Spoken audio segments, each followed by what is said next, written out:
Well, thank you for taking the time. Last time I spoke to you was for 7852. Yep. And it's been a little bit of a spell. So this is a project you talked about last time, being in the process of getting together. And now Memory, the Origins of Alien is here. And first of all, talk about the screening and how it's to be back in Austin at Fantastic Fest. It's awesome. I mean, Fantastic Fest is, well, it's fantastic. It really, it really is. I mean, it's such a unique festival. I mean, I get to go to many, many festivals around the world all the time.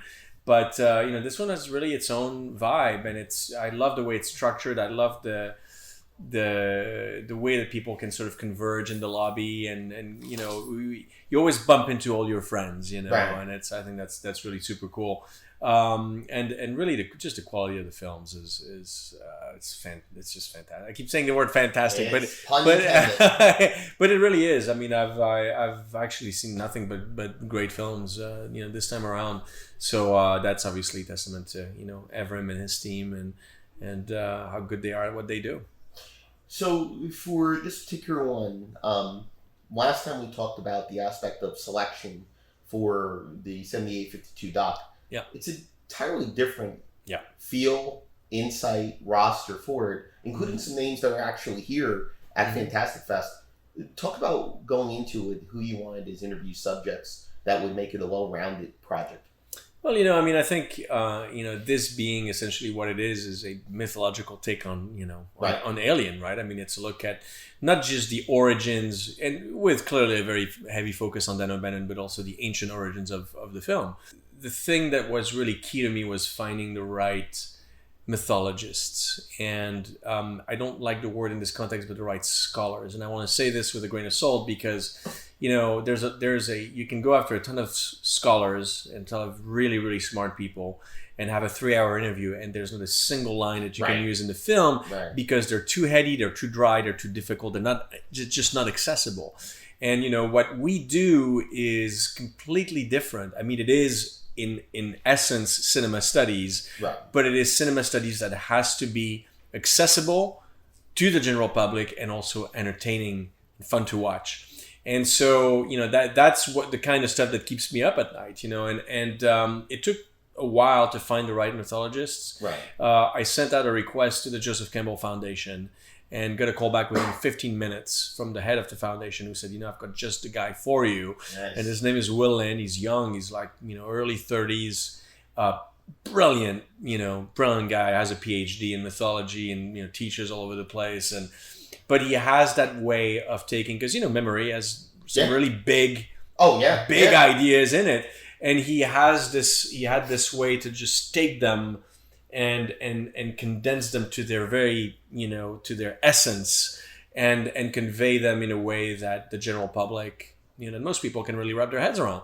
And so that was the process. Of course, there's a lot of people who are involved in the film itself. Diane O'Bannon, I think, is really key. She is, she's the heart of the film. She is, and being able to dig into his archives, I think, was essential. I mean, without that, we wouldn't have a film. Same with Giger and their archives as well. So it's very. It was an organic but very different process for sure. Dealing with Bannon and Giger's relationship, one of the things I was very happy to see was how you didn't hold on Bannon and his attitude and his personality, because they talk a lot about how he was, and you touch on it early in the doc, but it's very brief. You even have his wife touch on it a little bit, but you focus more on the relationship between Bannon and Giger. Talk about how you wanted to flesh that originally, and did it end up the way that you thought it was going to be after speaking with everyone?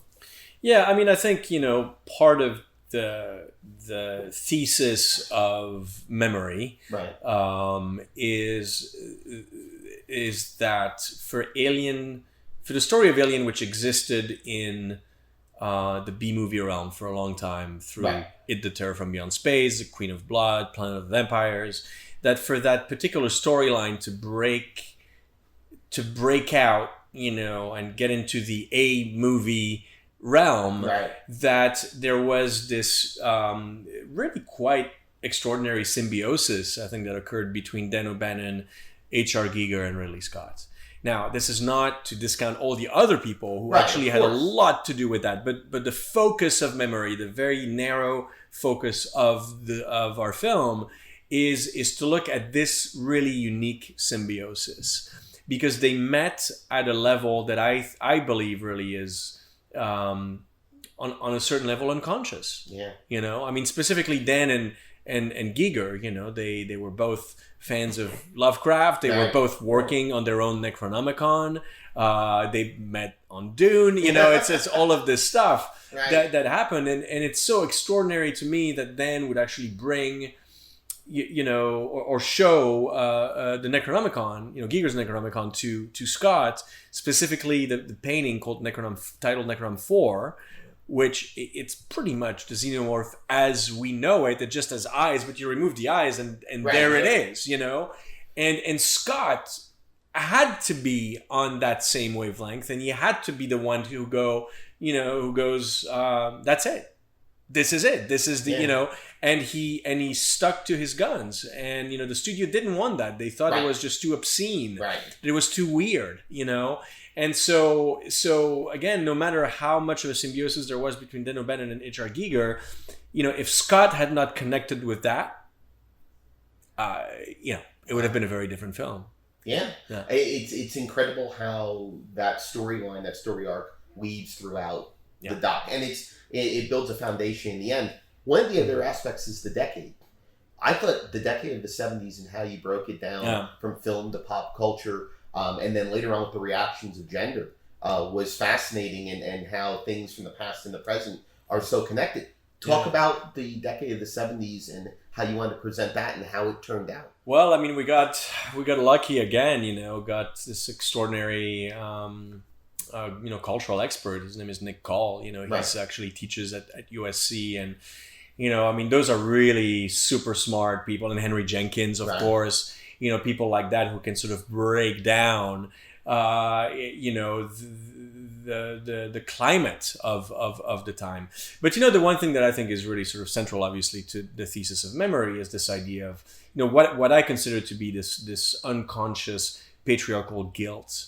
You know, this idea that, you know, and I really believe this very, very strongly, that I think Alien was so revolutionary in the ideas that it presented. Right. You know, it's sort of like, you know, I mean, you know, now that we're at least having a cultural dialogue about the way women are treated in our society and in Hollywood, Of course. and, you know, we're finally actually having the discussion.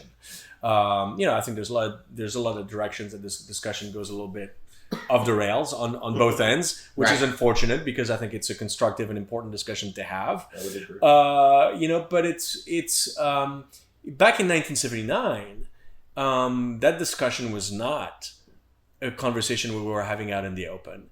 And yet, I think those were images and ideas that people needed to see. And I think this idea of an unconscious patriarchal guilt, I think it's there. It's in society. And I think it came out in the form of the chest burster scene. Of course. The tables were turned. Yeah. Men were running out to the bathroom because they Yeah. couldn't face it. They were throwing up in the theater. It's all this stuff was happening. You know what I mean? And but back then, I don't think people could process Alien Right. on that level. I think it became a hit because it sort of, well, it just went straight to the guts, and, you know, no pun intended, and it really moved them on that level. But you fast forward 40 years later, where now we've taken that step back. We can look at Alien for what it is. We are now having an open cultural conversation about Right. this, and then we go, Alien is a really Yeah. contemporary movie, Yeah, isn't it it? is. And it was way ahead of its time, you know. And I think that's what's so remarkable and so just, you know, it's rare. Yeah. It's a real gem of a movie. Well, let me finish with this. Mm-hmm. And thank you so much for the time, Alex. Of course. Talk about the aspect of the chest burster, because with 7852, you're focusing on that one Yeah. sequence and breaking down, and then you're building the history and the opinions about the movie. It's the opposite when it comes to this. Yes. You know, how much time did you want to designate to Mhm. that one significant scene, and how does it impact the doc?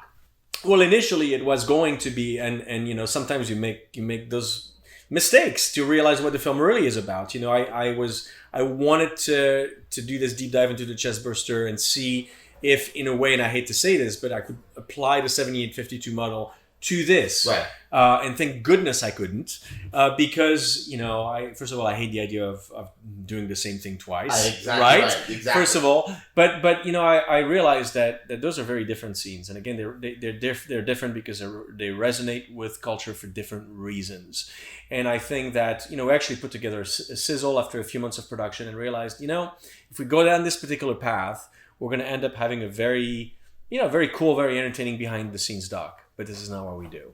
And so it was really, it was that story of, Ridley Scott showing Giger, the triptych by Francis Bacon, the 3 studies for figures at the base of a crucifixion, and as a source of inspiration for the chestburster, and realizing that in fact, the 3 creatures that you see in the triptych are the Furies of Greek mythology, and digging deeper into that and understanding that in fact, the Furies are summoned essentially to correct an imbalance. In this particular case, a patriarchal imbalance.